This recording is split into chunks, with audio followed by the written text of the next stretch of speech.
వినాయక చవితి సందర్భంగా Rajamahendravaram memo railway గ్యారేజ్లో Vinayaka నిమజ్జనం సందర్భంగా ఘనంగా వినాయక నిమజ్జనాన్ని జరుపుకున్న రైల్వే కార్మికులు. जय बोलो गणेश महाराज के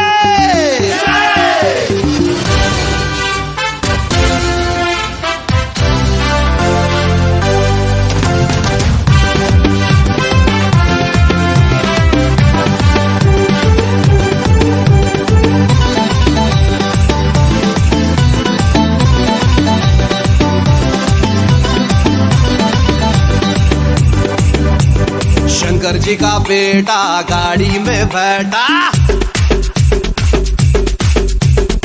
उसको ना पाटा राम राटा। शंकर जी का बेटा गाड़ी में बैठा, उसको